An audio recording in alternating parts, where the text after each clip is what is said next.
As a publisher, you have some very unique challenges ahead of you as you implement an SEO program for your content. The first thing you're going to have to get used to is to think differently from the way you've been trained in writing and presenting information and getting people's attention. The main reason is that Google isn't nuanced. Google doesn't know the difference between a humorous headline that uses words that may not be relevant or double meanings or things like that.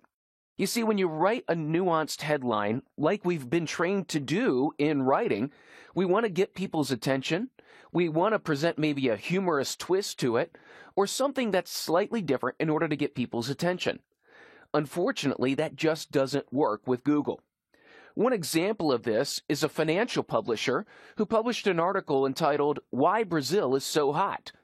Now, this really doesn't work for Google because it doesn't contain any keywords that were relevant to the content of the article. So in reality, the headline was misleading according to the information that was contained in the article.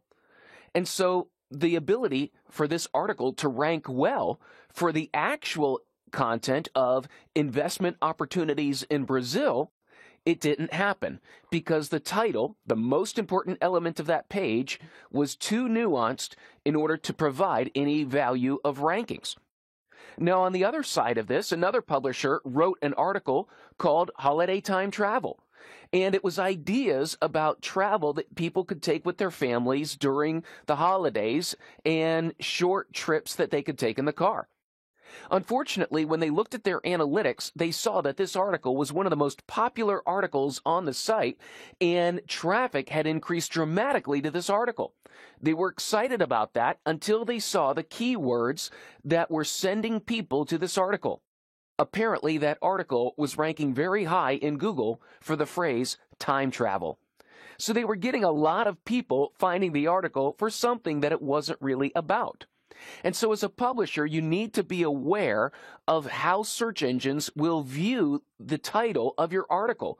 And that title is the most important text field on that page, and it sets the stage for the rest of the information that's going to come.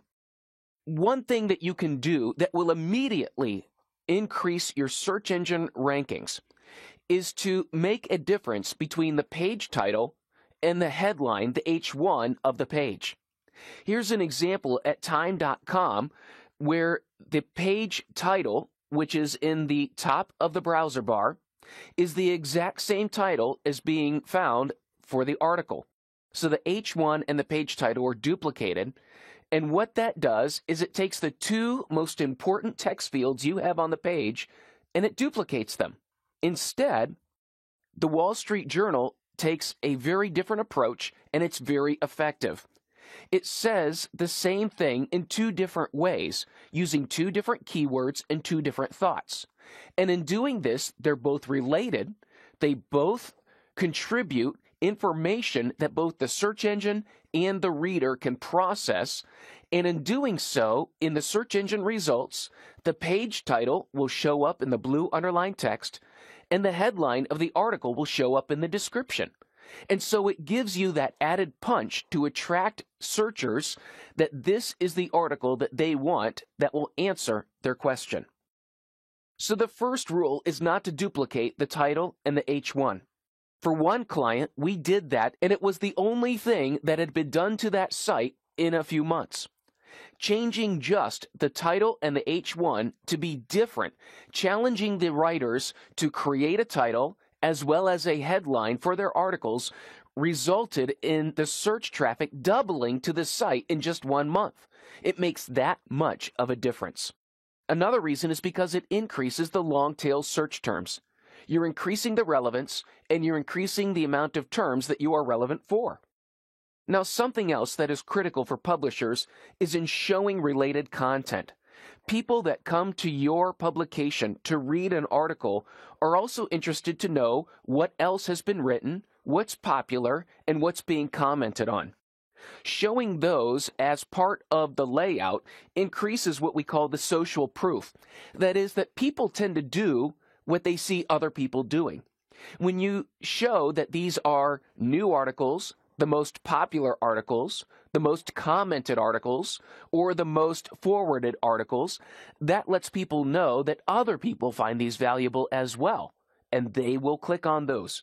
Make sure that they are visually appealing and that they're findable, and that will immediately improve the engagement of people on your site. I'm going to use the Wall Street Journal as an example of this again.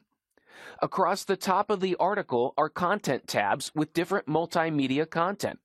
Down the right-hand side, they give their subscriber content a healthy piece of real estate because that's still what makes them money. So you need to make it attractive and make it clear.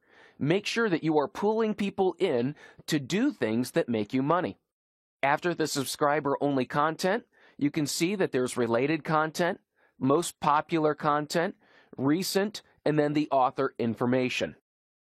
Publishers, it's all about the content.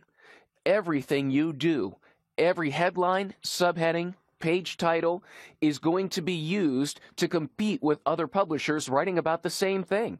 So ensure that your content is direct and clear using keywords, and you're going to have to watch the nuanced titles.